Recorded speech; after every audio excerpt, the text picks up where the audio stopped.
Black women? Never. Too loud, too difficult, too much. He said it like it was nothing, a joke between men. Champagne in hand, city lights below, surrounded by laughter that sealed his arrogance into the night. But across the room, Gwen Harris heard every word. She didn't react, didn't speak, just smiled. The kind of smile that wasn't forgiveness. It was a promise. Because 6 months later, the man who dismissed her would be working for her. And by the time he realized what he'd lost, it would be far too late to get it back. Stay with us, because what begins as arrogance ends in awakening. Where in the world are you watching from tonight? Drop your city in the comments. Have you ever been dismissed by someone only to become the lesson they never saw coming? Let us know in the comments below. Don't forget to like this video, subscribe to Black Stories Untold with love, and ring that notification bell for more heartwarming stories that celebrate strength. The night was all glass and light, a rooftop suspended above Manhattan, where the skyline shimmered like a crown made of steel and ambition. The air smelled of wealth disguised as charm, champagne fizzing in crystal flutes, laughter echoing off marble columns, conversation calibrated to impress but never to connect. The city pulsed far below, unaware that the people clinking glasses above it believed they owned its reflection. Lincoln Taylor moved through the room as if it were built for him, and in many ways, it was.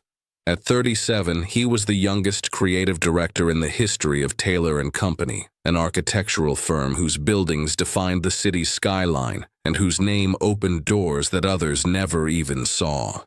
He wore success the way some men wore fragrance, subtle but unmistakable.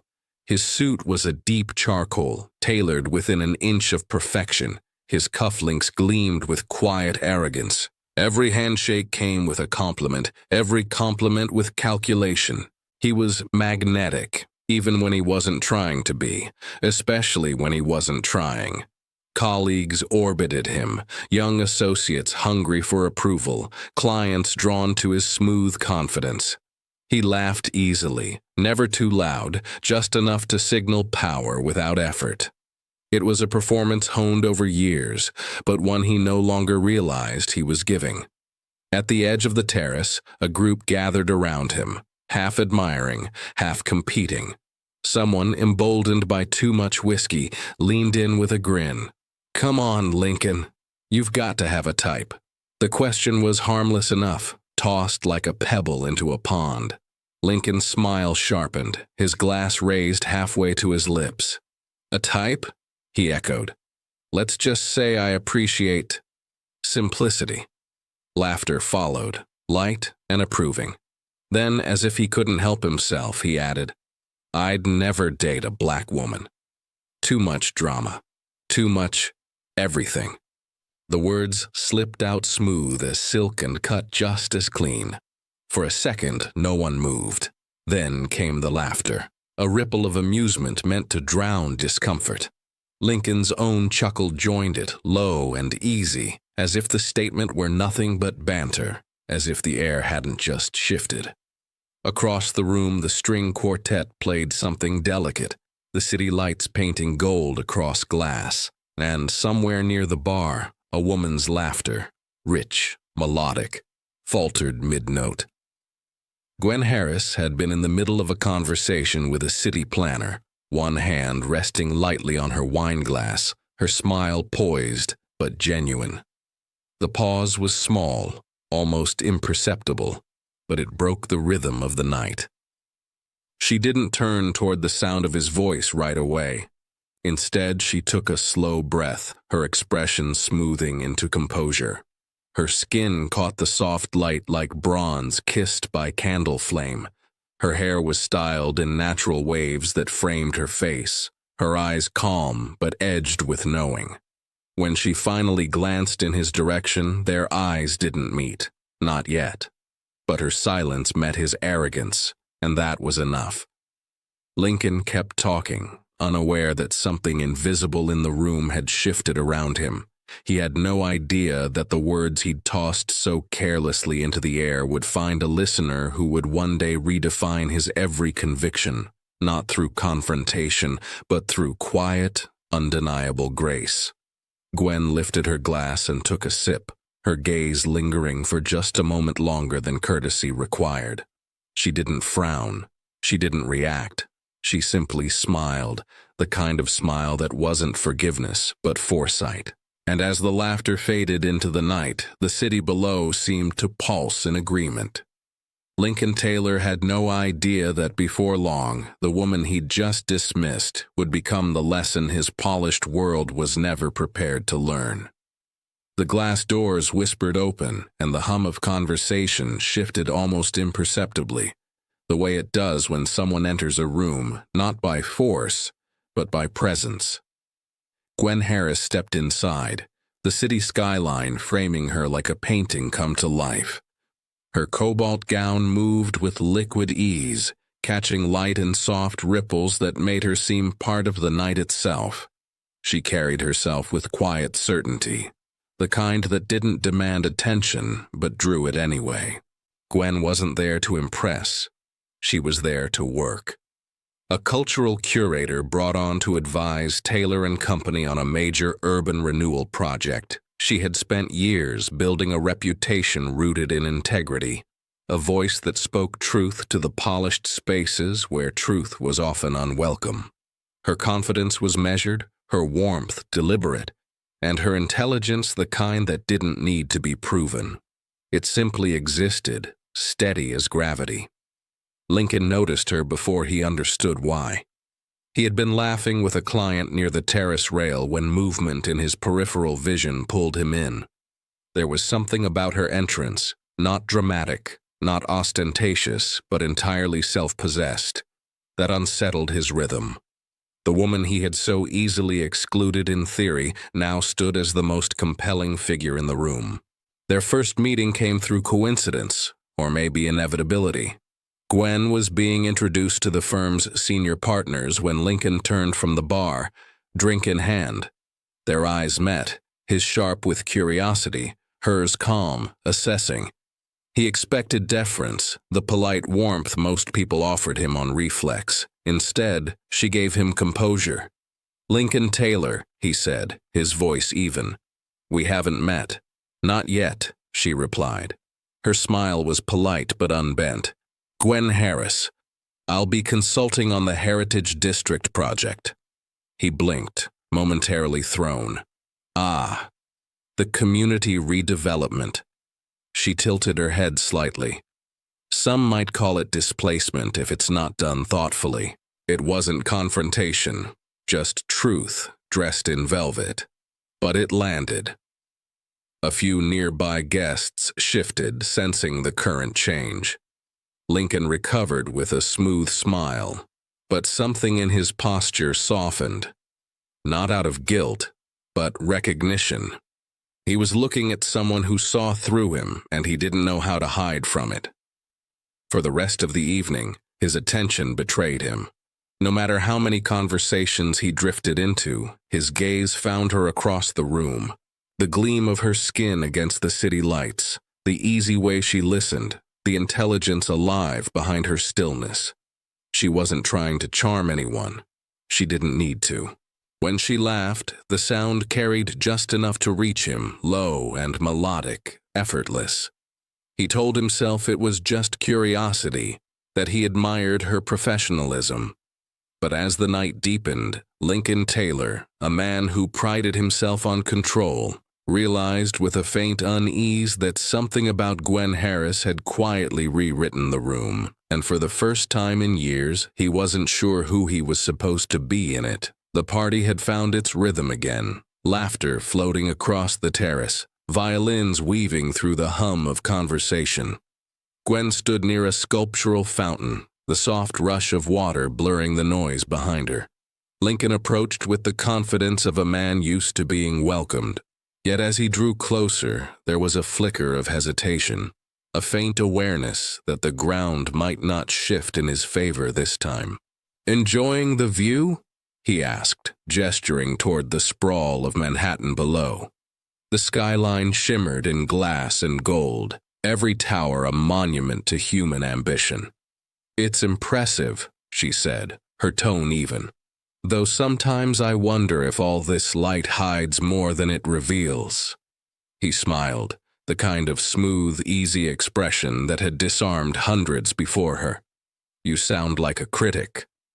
"Only when I need to be." She took a sip of her wine, eyes steady on the horizon. "You design cities for the future, Mr. Taylor." "But I wonder, future for whom?"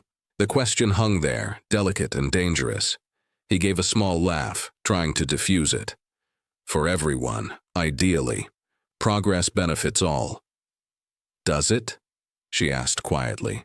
"Because from where I stand, progress often looks like people being priced out of their own history." Lincoln felt the words land sharper than he expected. He was used to admiration, not interrogation. "We restore neighborhoods," he countered. "We bring culture back." "Culture doesn't need rescuing," Gwen replied. "It needs respect. What you call restoration can sometimes erase the very soul of a place." There was no anger in her tone, only precision, the kind that sliced cleaner than confrontation ever could. For a moment, he forgot to respond. Her gaze held his, calm and unflinching, and he felt the faintest unraveling of certainty. The conversation around them moved on, laughter and clinking glass providing a fragile cover. Lincoln leaned slightly closer, his voice low, measured. "You don't think architecture can be transformative?" "I think architecture reflects who we believe deserves to belong," she said. "And that belief isn't always as modern as the buildings." The words struck something in him, not offense, but recognition. He opened his mouth, closed it again. Her presence pulled at him in a way he couldn't define. Not attraction alone, but something deeper, disorienting. He finally exhaled, a smile curving his lips, though it no longer reached his eyes. "You're not an easy person to impress, are you?" "Should I be?" she asked, one brow lifting. Lincoln chuckled, conceding defeat in the smallest nod. "I suppose not." When she turned to leave, the scent of jasmine and salt air lingered where she'd stood. He watched her walk away, feeling a quiet hum beneath his skin, irritation, fascination, something unnamed but alive. Around him, the city glowed in sterile perfection, but for the first time in years, Lincoln Taylor couldn't stop thinking about what it might be hiding. The email arrived on a Monday morning, hidden between contracts and client proposals. Subject: Heritage District Project, Consultant Assignment. Lincoln opened it without thought, scanning the body of text until her name caught him off guard. Gwen Harris. His jaw tightened, though he couldn't have said why. She was just another consultant, a name on a list, a line in a budget. And yet, for reasons that unsettled him, the room seemed quieter after he read it. He told himself it didn't matter. He'd survived tougher critics, more difficult collaborators. Still, when she walked into the first planning meeting 3 days later, crisp white blouse, sleek navy trousers, eyes sharp as glass, his practiced composure cracked for half a second. Gwen offered a brief nod, no warmth, no edge, just professionalism. It disarmed him more than disdain would have. The meeting began, numbers and renderings flickering across the screen. Lincoln led the presentation, his voice smooth, authoritative, unchallenged. But when Gwen spoke, her tone was steady and unhurried, and somehow every sentence she offered felt like a gentle correction. She pointed out cultural landmarks his team had labeled obsolete. She questioned projections that treated displacement as a footnote. She reframed entire slides with a few measured words, and suddenly his vision, the one investors had already praised, felt incomplete. He leaned back in his chair, watching her. She wasn't confrontational. She was surgical. Every observation was rooted in fact, but beneath it was something deeper: empathy, perspective, a kind of seeing he realized he'd lost somewhere along the climb. Around the table, others nodded reluctantly, impressed even when they tried not to be.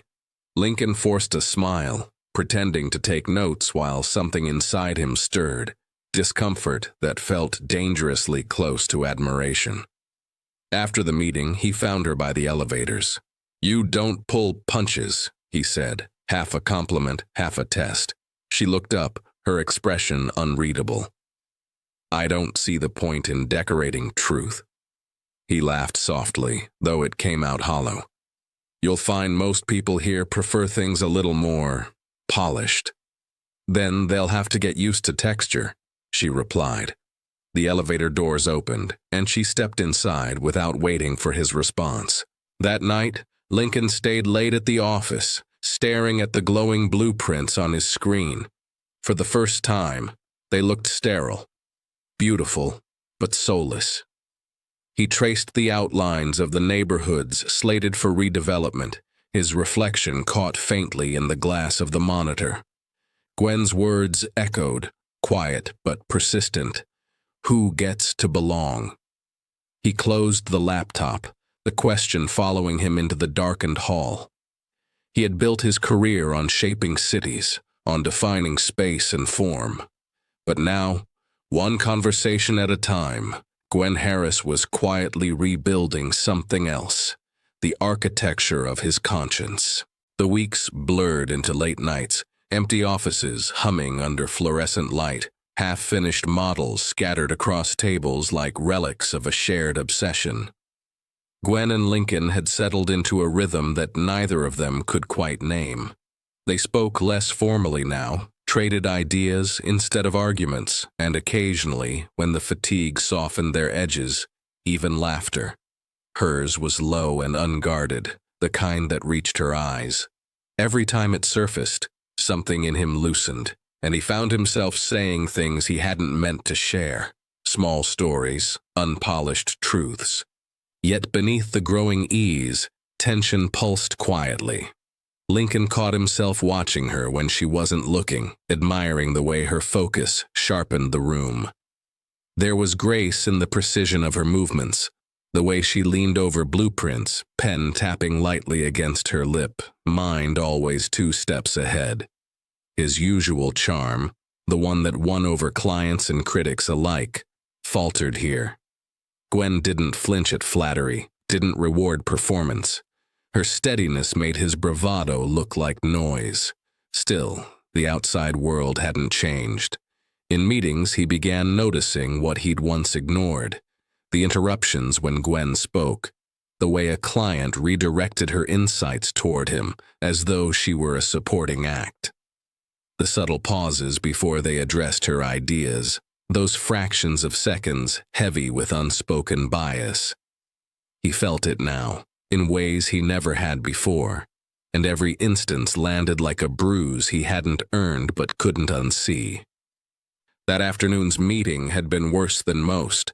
A prominent developer, gray hair, expensive watch, had smiled too wide and said too much. "You're articulate, Ms. Harris," he'd remarked after dismissing her proposal. "Refreshing, really." The room had gone still. Gwen's posture hadn't faltered. She thanked him with professional poise and redirected the conversation. But Lincoln saw the flicker, a tightening around her eyes, a breath drawn too deep. Afterward, she gathered her papers calmly, her voice quiet. "I'll be outside for a moment."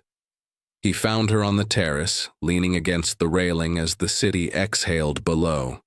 The wind caught the edges of her hair, the skyline reflected in her eyes. For once, Lincoln didn't know what to say. The air between them held more truth than words could manage. "I should have said something," he murmured, finally. She didn't turn. "You didn't have to." "It's not new." "I know," he said, his voice rougher than he meant. "That's the problem." For a long moment, there was only the sound of traffic far beneath them, the city alive, uncaring. When she finally looked at him, her expression was calm, but her eyes held something he hadn't seen before, exhaustion edged with grace. "I'm not asking you to fix it, Lincoln," she said, "just to see it." He nodded, the weight of her words settling deep, and as the wind moved between them, he realized the apology forming on his lips wasn't for her alone. It was for every moment he'd refused to see what had been in front of him all along. Change didn't arrive with declarations. It crept in quietly, reshaping Lincoln in the spaces between words. Meetings that once revolved around his voice now unfolded in moments of silence he let linger. He began to listen, really listen, not to respond, but to understand. His colleagues noticed the difference first, the way he deferred to others, the way his questions shifted from what's efficient to who benefits. The office still admired him, but the old certainty that had once defined him began to erode, replaced by something steadier, less polished. Gwen saw it too, though she didn't say so. She watched the subtle rewiring of a man who had once believed the world bent to his will. He no longer filled the air just to claim it. Instead, he observed, considered, adjusted. It was disarming. This new version of Lincoln Taylor. Not contrite, not performative, but present. When their eyes met across a table or over blueprints, something unspoken passed between them. Respect first, then something softer, warmer, that neither dared to name.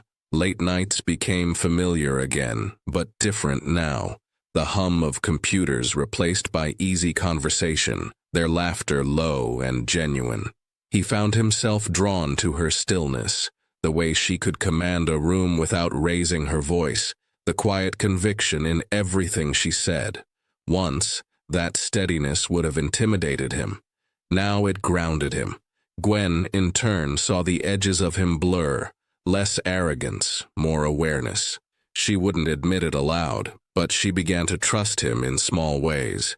One afternoon, a journalist from Urban Vision came to profile the Heritage District project. The interview began with predictable questions: the vision, the timeline, the innovation. Lincoln answered with practiced ease until the reporter asked about Gwen's involvement. "She's been instrumental," he said simply, glancing toward her. The entire community-centered approach was her design. The journalist raised an eyebrow, surprised. "That's generous praise coming from you, Mr. Taylor." "It's just the truth," he replied. Gwen looked at him then, a flicker of surprise softening her expression. In a field where credit was currency, men rarely gave it away, especially to women who challenged them. But he had, without hesitation, and something shifted again, almost imperceptibly between them. After the interview, she caught up to him in the hallway. "You didn't have to say that," she said. He shrugged. "Didn't I?" Her lips curved, faint and uncertain. "Most wouldn't." "I'm not most," he said quietly, though without pride. They stood there for a moment, two people who had begun as opposites now orbiting something unnamed and dangerous. Then she smiled, small but real. "No," she said, her voice soft. "You're not." And as she turned to leave, Lincoln realized that for the first time in his life, he didn't need to win the room. He just needed to be worthy of standing in it beside her. The news broke on a Thursday morning, the kind of gray-skied day that made everything feel heavier. Lincoln's phone began buzzing before sunrise. First a call from his assistant, then a string of unread messages from reporters, colleagues, even friends he hadn't heard from in years. The headline was already everywhere. Architect Lincoln Taylor's racist remark resurfaces, and beneath it, the quote, crisp, undeniable, immortalized in pixels. "I'd never date a black woman." The recording, grainy but clear, came from that rooftop event months ago. Laughter echoed faintly in the background, sealing his arrogance into permanence. He sat frozen at his desk, the words he barely remembered saying now playing on loop. They sounded foreign and yet unmistakably his. The press framed it as hypocrisy. the progressive visionary exposed. But the worst part wasn't the fallout. It was the silence that followed.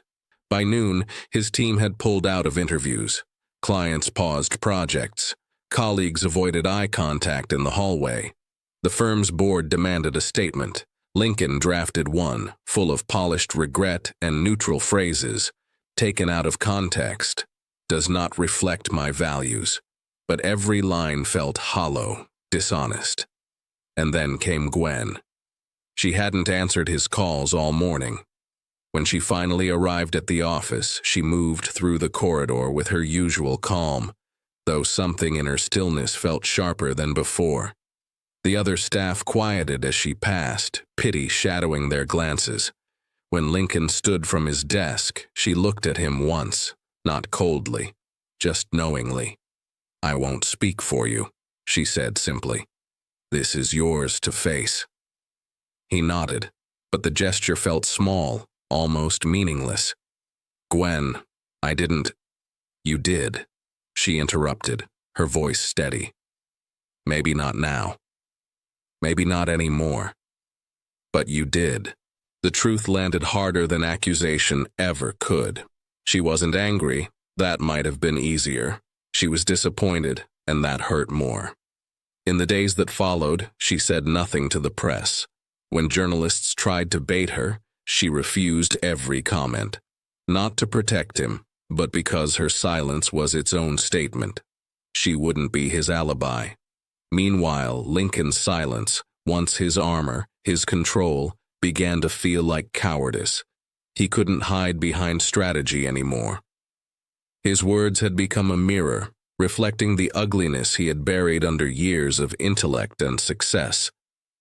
He thought of the man who said them, laughing under city lights, convinced he was untouchable. He thought of the woman who had stood across the room that night, hearing every syllable, and had chosen grace instead of retribution. When he finally turned off his phone and stared at the skyline beyond his office window, he saw it differently. Not as the empire he helped build, but as a landscape of stories he'd never truly seen. For the first time, Lincoln Taylor stopped trying to manage the damage. He began to feel the weight of who he had been, and who, perhaps, he still was. The days that followed felt like exile. Invitations vanished, meetings were canceled, and his once coveted name began to appear in past tense.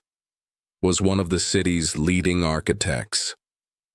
The fall was swift, unceremonious, and oddly clarifying. Lincoln stopped granting interviews, stopped drafting statements, stopped trying to control how he was seen.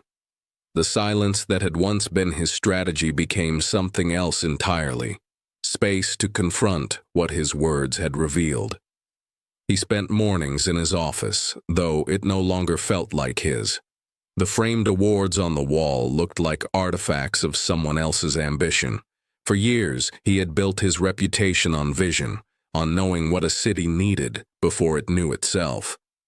Now, stripped of applause and validation, he began to see how little vision he'd truly had. He had designed skylines without understanding the streets beneath them. He declined new contracts, let projects go. Instead, he started showing up in places he'd once overlooked: community colleges, youth centers, workshops tucked in forgotten corners of the city. At first, people eyed him warily, unsure if his presence was another attempt to rewrite the story. But he didn't arrive with cameras or speeches. He came to listen. He sat in classrooms with students whose names would never make headlines, offering quiet guidance and funding programs without attaching his own. The gestures weren't grand, they weren't supposed to be. They were repair, small, deliberate, ongoing. Word of his quiet efforts trickled out, though never from him. And one afternoon, Gwen read about a scholarship for underrepresented architects, funded anonymously but unmistakably connected to him.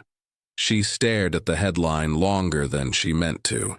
It wasn't the gesture that struck her. She'd seen men atone before, loudly, publicly, performatively. It was the consistency, the absence of performance. They hadn't spoken since the scandal. Their paths no longer crossed in boardrooms or planning sessions. But she heard things, that he'd taken on students from neighborhoods once slated for his firm's developments, that he spent weekends reviewing their sketches, teaching them how to be heard in rooms that never wanted to listen. She wanted to dismiss it as guilt, to fold it into a familiar narrative of power-learning humility just long enough to cleanse its image. But late at night, when she looked out over the city they had once argued about, something in her refused to flatten it into cynicism. Lincoln Taylor wasn't redeemed, not yet. Redemption, she knew, required more than apology or even change. It demanded endurance, and watching him from afar, she saw something in him that resembled endurance. A man rebuilding not his image, but his integrity. For the first time, Gwen allowed herself to wonder if maybe he hadn't just learned from her. Maybe he had begun, in his own quiet way, to understand her. The auditorium lights dimmed as Gwen stepped onto the stage, the hum of polite applause rising around her. It had been months since she'd last stood before a crowd this size, but tonight felt different. The symposium was filled with architects, planners, designers, people who still spoke the language of progress as though it were a neutral thing. Her notes rested on the podium, but she hardly glanced at them. Instead, she spoke from memory, from truth. She talked about representation not as decoration, but as foundation, about how design could either build bridges or erase entire histories. Her voice was steady, her presence magnetic. Every sentence carried the quiet conviction of someone who had learned not just to occupy space, but to redefine it.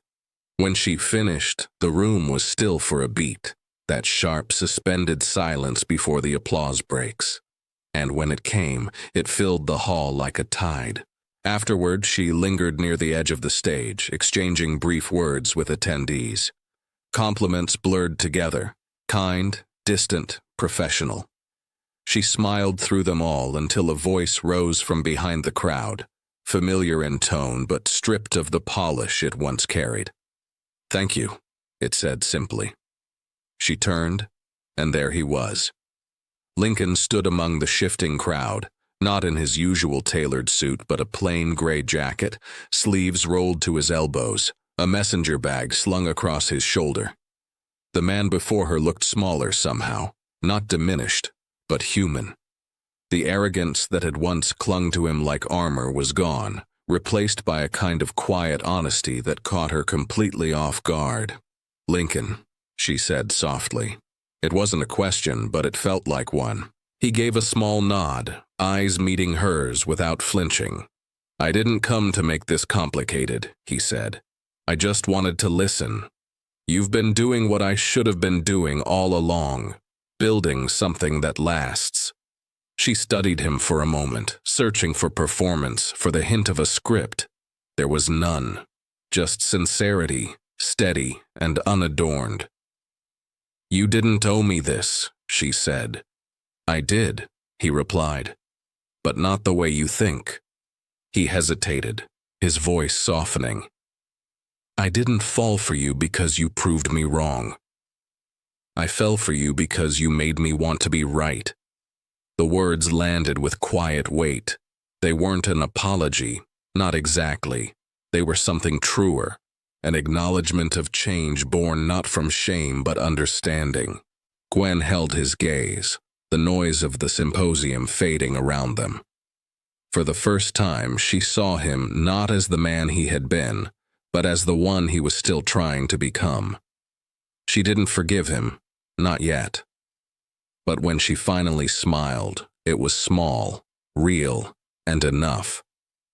The city glittered again, the same skyline, the same constellation of lights that had once witnessed his arrogance. But the man stepping from the car tonight was not the one who had made that careless declaration a lifetime ago.